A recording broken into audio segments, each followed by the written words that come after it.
Okay, everybody, this is my spoiler review of Succession Season 4, Episode 4, Honeymoon States. Before I jump into this review, please subscribe. It'll help me in so many ways. I'm really trying to hit that Rotten Tomatoes approval if I hit 30K, so every subscription counts, and I'll be really, really grateful.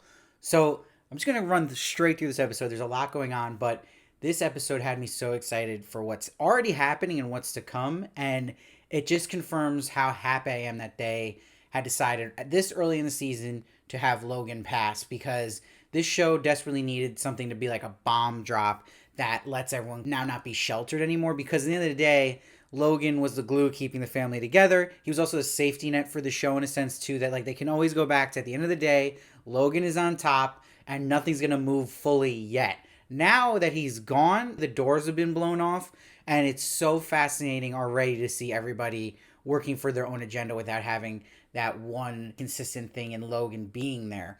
And it reminds me too, just another HBO show, Game of Thrones. Spoiler if you haven't watched Game of Thrones, but with Ned Stark season 1, having him pass away was a huge catapult to seeing everyone he kept safe and protected survive on their own, and that's what's happening, I feel like, here with Succession. Now, it's interesting too, they get a big reveal they don't touch too much into yet at the beginning of this episode, that Siobhan is pregnant, and if she's even going to tell Tom, we're kind of going to see where that kind of goes. But you'll see through this episode that Siobhan is not happy. She's lost her father. She is getting pushed out again for what she really wants.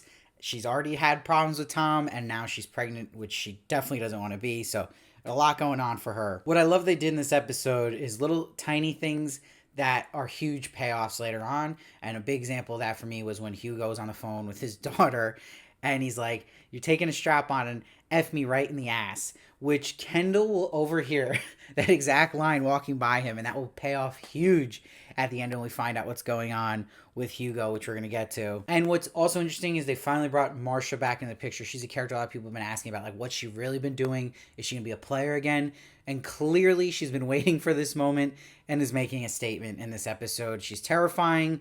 There's also a lot of moments with certain characters, and what stood out to me, that there was a lot of visual cues and possible foreshadowing to where a character might team up with somebody, or where they're leaning towards and what they're thinking after someone says something to somebody. And that's what's so good about this show too, is the shots they show of people's faces without saying any words. You kind of see they're thinking differently than what they're actually saying. But I saw a lot with Marcia where there's moments she was talking a lot to Greg, and even a moment checking in with Shiv at the end. So it makes you wonder what she's planning and who she could possibly work with, and those two seem like some obvious choices. I love the siblings laugh about her even being there, though. They're like, where is she hidden Carrie? And it really screws Carrie over that Marcia's back in the picture, because the advantage Marcia has is it doesn't look bad for Logan that publicly to be Marcia there and that they were intimate, as she says, but it does look bad for Carrie to be there because it wasn't really public knowledge that they were dating. So she's been really pushed out here. You almost feel bad for Carrie here, like Roman does, where Roman, as unlikable of a person he is,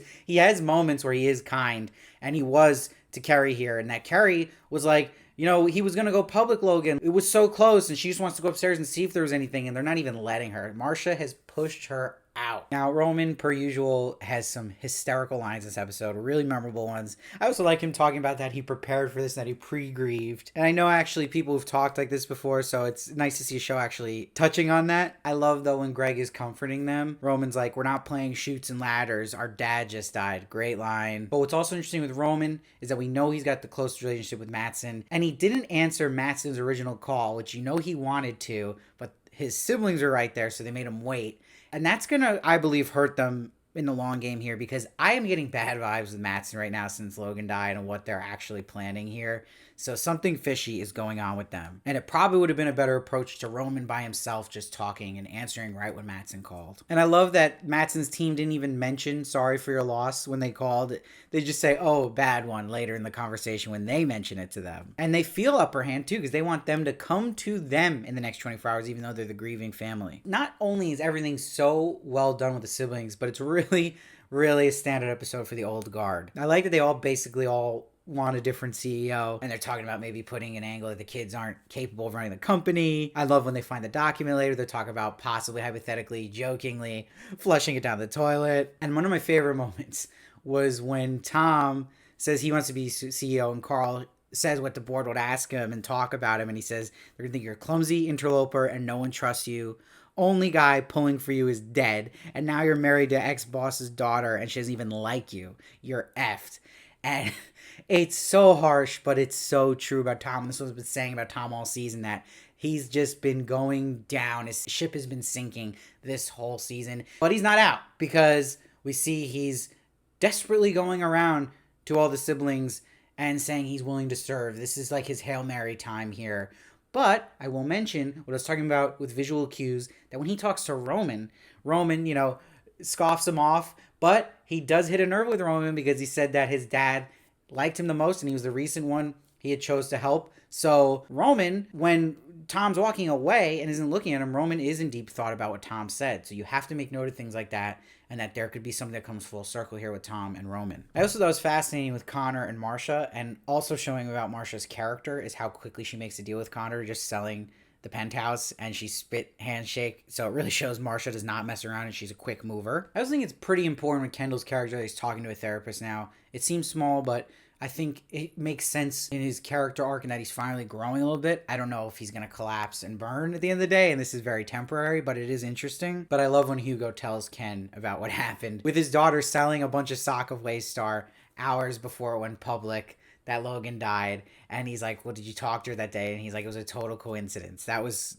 great. And I, again, love how that we'll get to is the final scene of the episode that comes full circle. I really love how they set up this unofficial will, right? This letter that Logan had, and that he had Kendall's name as the one to replace him. But I love what made it so interesting was you couldn't tell if it was underlined or crossed out. It could have went either way. That's what Shiv is hitting on. But it also makes the most important character moment for Kendall later on, which we're going to get to. And you see Roman's like, this is old, and you tried to put dad in jail 12 times. And Ken's like, well, it sure as shit doesn't say Shiv to Shiv as well. So everyone, they're like hitting at each other here.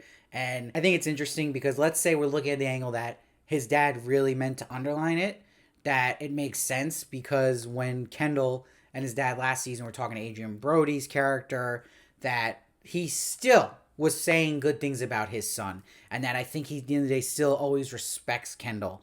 And even though he went against him, he respects him and he believes in him. So I think that would make sense. But you can also look at the other angle too, that it was crossed out, which I'll elaborate more on that. It's interesting they threw Greg ?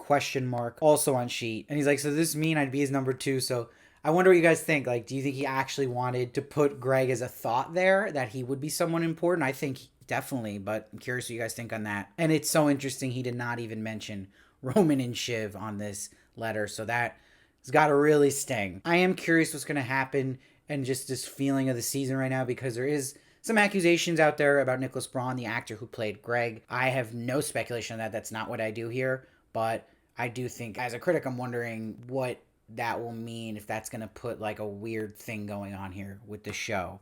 I'm curious about that. But sidebar, it does seem like Greg's screen time is way down this season. He's kind of walking around aimlessly, but we'll see. I'm sure there's some payoff for that. He is talking to Marcia a lot here, so I see a team up coming with that. I like this moment with Kendall talking to Frank as well, where he's like, I feel like he didn't like me, talking about Logan. I disappointed him, and he was like, he was an old bastard and he loved you. So if you're hearing what Frank's saying, it's more towards the believing he underlined Kendall's name. But Frank warns him too, like, you seem so well, you really want back in. And this is also what Stewie will say to him later on. So that's the interesting thing, how self-destructive Kendall can be. It's also interesting when Shiv talks to Tom, the guilt she feels, like Roman had felt with a phone call he had given to his dad, but now Shiv's saying if we had said yes to Gojo, he wouldn't have died. But as much as Shiv is hurting here and saying that she's lost, she's really cold to Tom here. And these are just moments where you're just like, Shiv, come on. Especially when he's bringing up when they first met. I do think Tom was being genuine in this moment with Shiv. Speaking of Tom, I thought it was interesting when he says to Greg,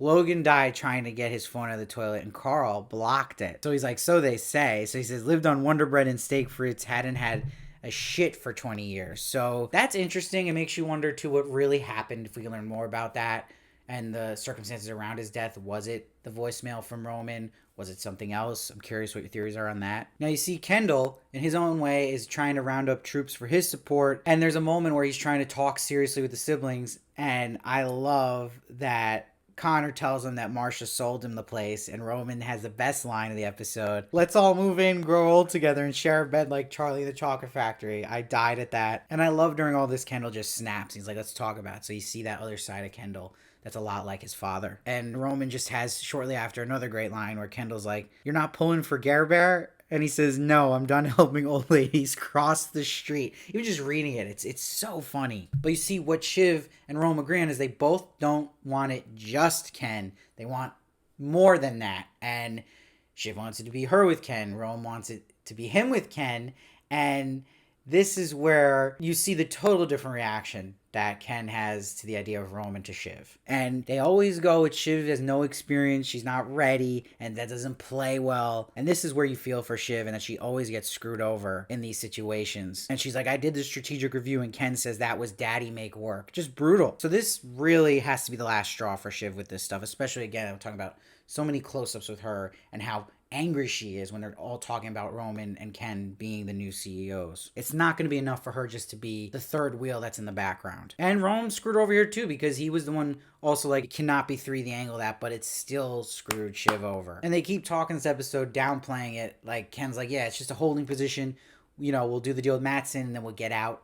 But I don't trust that for a second. There's going to be way more to it than that. Also interesting that the old guard hints to Roman, how did your last convo with your dad go? So we'll see if that comes back at some point too, and how much they know. I thought it was an interesting moment with Rome and Kendall when they go upstairs to their dad's office, and it shows more they just didn't know about their father, like him playing Sudoku, and how much more do they not know, and how distant they got from him. But I love this creative idea by the writers to have the perfect thing that would pin Roman versus Kendall already. And Caroline and Hugo make this pitch. They could do the safe route, entering in just having photos with their dad, and they look like safe hands. But so you can go more complex, fresh start. And I love that Hugo's just really doing his job here. And Caroline makes it clear, like, it's going to be an issue. You guys are going to look incompetent, which she's right about. So they were like, what if we stress how maybe Logan was losing focus and you guys were the puppet masters behind the scenes? And then they go so far to suggest bringing up Connor's mom and the Carrie situation. And you knew if there was one to break at this, it would be Kendall. Roman would never want to do this, and it's a perfect thing to divide the two of them. And what I love about the underlining and the crossing out on that paper, which is that they use that as Kendall looking at the paper at the end of the episode, and him, I believe, looking at that was believing his father did cross it out. And that's why he's like, okay, you know what? F him, I'm going for screw dad approach from Hugo. And I love that when he tells Hugo that he wants him to do that, he wants it down low. But Hugo's like, I'd be more comfortable getting this down with Carolina and Roman. And he's like, do it on the down low unless you want me to pull out the strap on. Wow. That was one of the best endings to Succession yet. That gave me chills, especially with the crazy music at the end. Because again, like I said, that feeling of the doors being blown off now, that it's the Wild West out there. And I've been waiting for this show to get there and to get me fully engaged. This was my favorite episode of the season. I'm giving this one a 9.7. I'm so excited now. And I don't know if anyone else had this thought, but it was weird because when I was watching, I was like, wait, I feel like there's still a lot of story they could do now that the dad had passed. Maybe they could have done more seasons out of this, thinking I could watch now. I feel like it's a new show in a way that I'm seeing everyone just with no protection of the dad anymore and everyone just cutting each other's throats. Like, this is so fascinating to me. And really, again, great acting as usual and such sharp writing this episode. So like I said, I'm giving it 9.7. Let me know what you thought down below, though. I love to hear your thoughts. I read every comment, try to respond as many as I can. Please make sure to subscribe so you don't miss one of my reviews of Succession. I'm also doing Yellow Jackets at the moment. I also do celebrity interviews. And please follow me at Steve Varley Show on Twitter, Instagram, and TikTok for more of me. And I'll see you next time.